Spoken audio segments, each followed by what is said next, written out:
Assalamualaikum warahmatullahi wabarakatuh. Baik teman-teman, pada kesempatan kali ini saya akan menjelaskan atau memaparkan materi tentang analisis investasi dan portofolio guna untuk mempersiapkan dalam menghadapi ujian akhir semester. Untuk materi pertama itu ada Capital Asset Pricing Model atau biasa disingkat sebagai CAPM. Sebelum masuk ke soal, saya akan menjelaskan maksud dari CAPM itu apa. Jadi CAPM ini merupakan suatu model hubungan antara tingkat pengembalian harapan dari suatu aset yang berisiko dengan risiko dari aset yang dimiliki yang berada dalam kondisi pasar yang seimbang. Jadi untuk memperjelas dari teori yang telah saya paparkan, ada terdapat dua soal. Yang pertama itu, soal pertama, perusahaan Chigan House memiliki beta saham sebesar 0,5 dan tingkat pengembalian bebas risiko atau biasa disingkat sebagai RF sebesar 10%, di mana perusahaan memiliki tingkat pengembalian pasar harapan yang diasumsikan sebesar 30%. Berapakah tingkat keuntungan yang disyaratkan investor untuk saham perusahaan Chigan House? Kemudian, soal yang kedua, jika diketahui risk premium of portfolio sebesar 6%, di mana tingkat keuntungan bebas risiko sebesar 2%.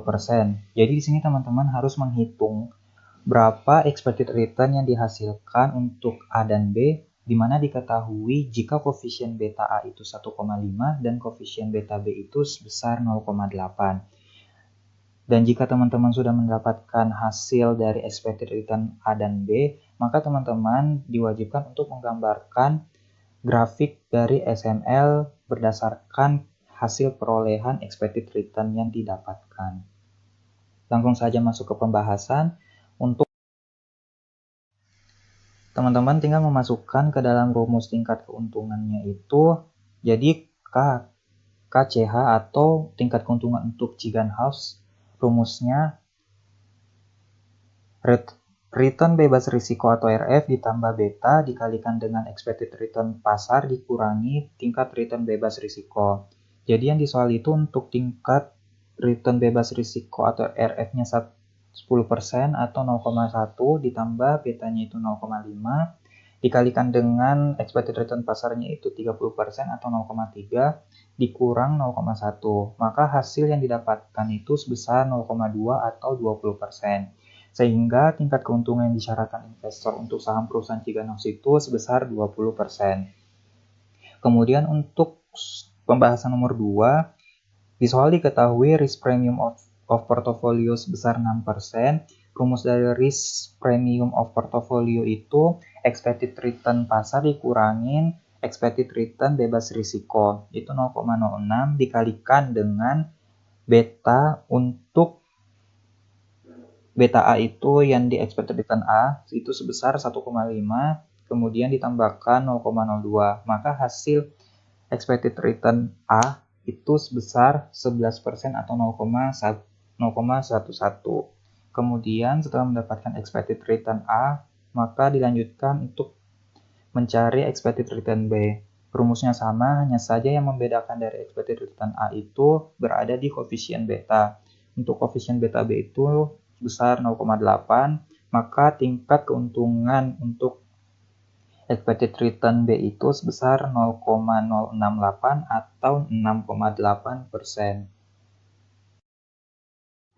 Kemudian masuk ke analisis industri. Untuk analisis industri ini teorinya sangat banyak. Teman-teman bisa membaca teorinya ini di PowerPoint yang telah dibagikan oleh dosen masing-masing. Kemudian untuk pembahasan ini ada dua tipikal soal. Yang pertama, sebutkan, gambarkan, dan jelaskan tujuan dari top-down approach. Jadi mungkin top-down approach ini sudah teman-teman dapatkan di kelas masing-masing. Terdapat ada 3 tujuannya. Melalui dari analisis ekonomi dan pasar modal, analisis industri, dan analisis perusahaan. Jadi kalau untuk analisis ekonomi dan pasar modal ini tujuannya membuat keputusan alokasi untuk penginvestasian dana di beberapa negara, baik dalam maupun di luar, dalam bentuk saham, obligasi, maupun kas. Sedangkan kalau analisis industri ini, tujuannya dia berdasarkan dari analisis ekonomi dan pasar. Hanya saja untuk analisis industri ini ditentukan jenis-jenis industri yang industri mana saja yang lebih menguntungkan dan jenis-jenis industri yang tidak berprospek baik. Kemudian yang terakhir itu ada analisis perusahaan. Jadi untuk analisis perusahaan ini berdasarkan dari hasil analisis industri, di mana untuk analisis perusahaan ini ditentukan berdasarkan perusahaan yang memiliki prospek kerja yang baik. Jadi untuk top-down approach ini dapat dikatakan sebagai analisis dari turun-temurun melalui dari ekonomi dan pasar modal, analisis industri, maupun analisis perusahaan. Dan untuk soal analisis industri yang kedua, gambarkan dan jelaskan industri life cycle. Mungkin dari gambarnya ini sudah tidak asing ya, karena teman-teman sudah mendapatkan industri life cycle dari beberapa mata kuliah yang telah teman-teman pelajari. Untuk industri life cycle ini terbagi atas 5 tahapan. Yang pertama itu dari permulaan, pertumbuhan, mature, stabil, maupun penurunan. Untuk masing-masing penjelasannya ini, yang pertama permulaan. Jadi tahap permulaan ini di mana tahap yang awal teman-teman melakukan pengembangan dalam bidang industri. Jadi tahapan ini pertumbuhan penjualan ini masih sangat sedikit. Kenapa? Karena masih di awal pengembangan penjualan dan profit atau keuntungan yang dihasilkan juga kemungkinan berada di angka negatif atau berada di nol. Karena perusahaan ini harus mengeluarkan pembiayaan yang cukup besar untuk melakukan operasional seperti biaya promosi maupun pengembangan produk yang teman-teman jalankan. Yang kedua itu ada tahap pertumbuhan. Jadi di tahap pertumbuhan ini setelah kita melewati dari tahap permulaan, jadi penjualan yang kita lakukan ini mengalami penumbuhan yang secara cepat atau secara meningkat lebih signifikan, di mana permintaan ini semakin meningkat dengan persaingan yang belum terlalu ketat sehingga perusahaan masih mendapatkan keuntungan yang lebih memadai sesuai dengan harapan perusahaan. Yang ketiga ada tahapan mature atau tahapan ini di mana pertumbuhan penjualan ini berada di area yang ambang atau biasa dibilang pertumbuhan ini mulai menurun karena selain kita mengoperasional penjualan kita, maka terdapat juga beberapa pesaing yang sudah mulai masuk di bidang industri sehingga permintaan juga sudah mulai relatif stabil dengan para pesaing. Yang ada tahapan stabil. Jadi di tahapan stabil ini merupakan tahapan yang paling panjang dalam industri life cycle, di mana perusahaan yang berada dalam industri ini sudah mulai cenderung sama, baik dari segi pertumbuhan ekonomi secara menyeluruh maupun dari beberapa segmen ekonomi yang berada di industri yang berbeda. Dan yang terakhir itu ada tahapan penurunan. Jadi di tahap penurunan ini, baik dari penjualan maupun keuntungan masing-masing industri ini sudah mulai menurun. Jadi di tahapan ini perusahaan harus berinisiatif atau memikirkan jalan alternatif agar perusahaan tetap mendapatkan keuntungan yang lebih meningkat dari penjualan sebelumnya.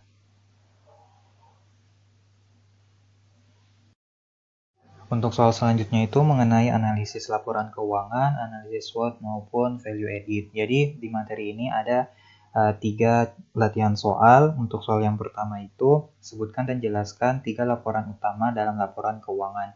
Berbicara tentang laporan keuangan, mungkin teman-teman sudah tidak asing lagi karena sudah didapatkan di semester yang sebelumnya.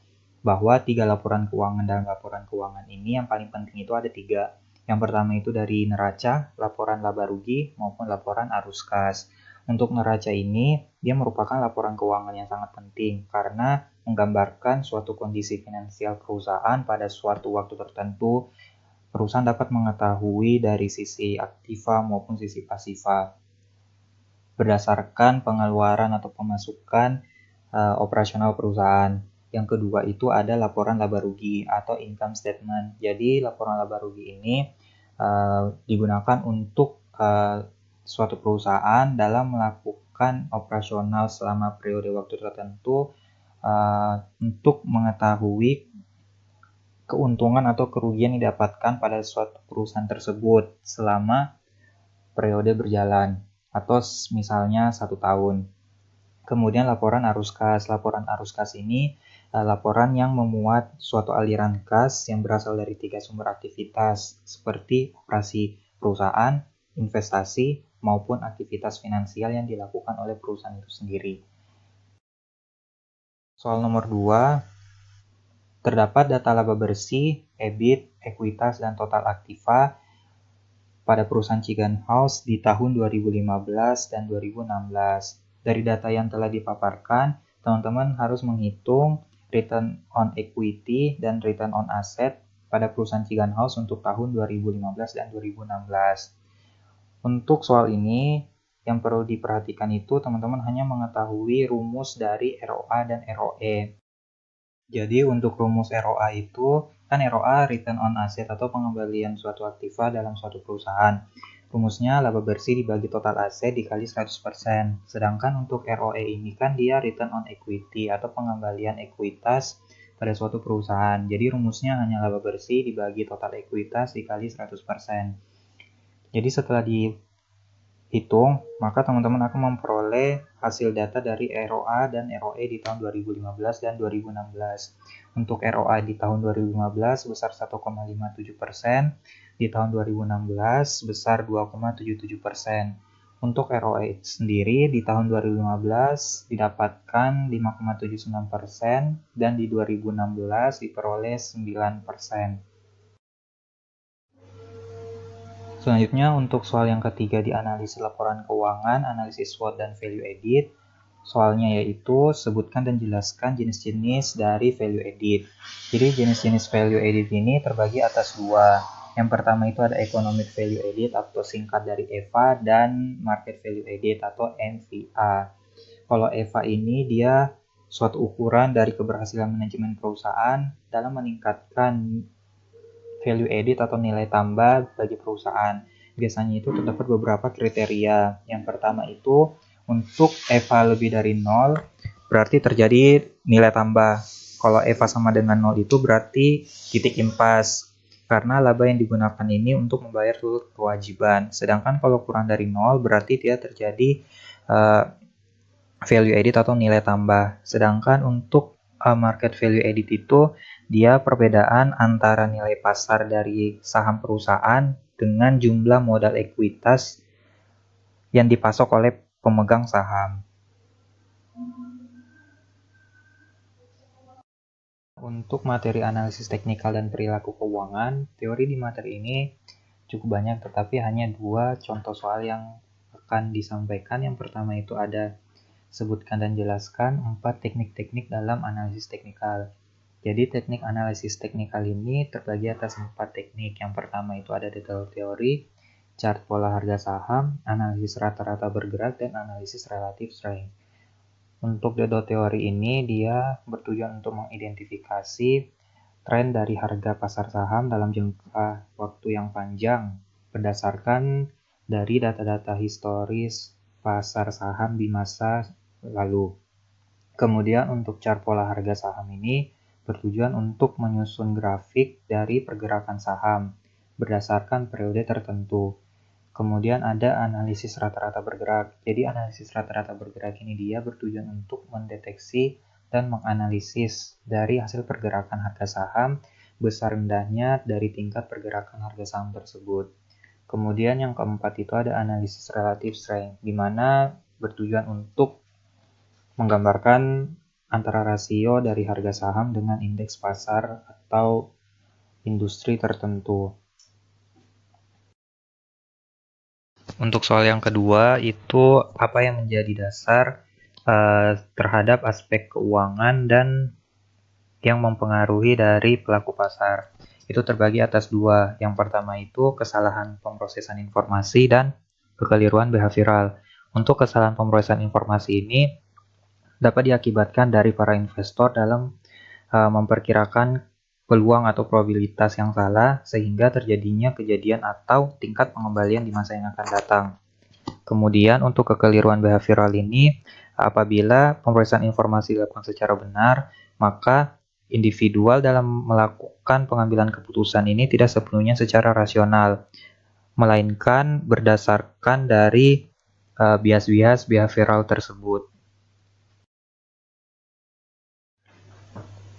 Untuk analisis kinerja portofolio dan evaluasi portofolio ini, dia bertujuan untuk mengetahui dan menganalisis apakah portofolio yang dibentuk telah mengalami peningkatan berdasarkan tujuan investasi dan dapat diketahui portofolio mana saja yang memiliki prospek yang baik.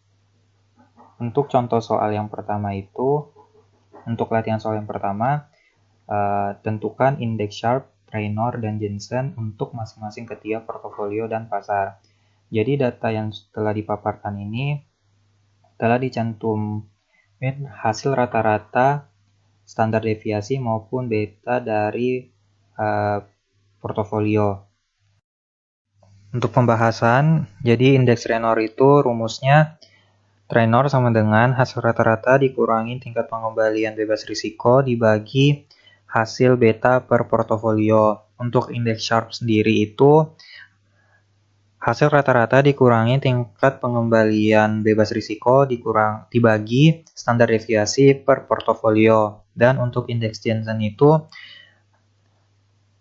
untuk indeks Jensen hasil rata-rata dikurangi tingkat pengembalian bebas risiko dikurang return pasar dikurang tingkat pengembalian bebas risiko dikali beta per portofolio. Untuk hasil yang diperoleh itu sebagai berikut. Mulai dari portofolio A, B, C, dan portofolio pasar. Demikian penjelasan mengenai hasil tutorial analisis investasi dan portofolio. Apabila ada kesalahan mohon dimaafkan dan semangat dalam menghadapi ujian akhir semester. Wassalamualaikum warahmatullahi wabarakatuh.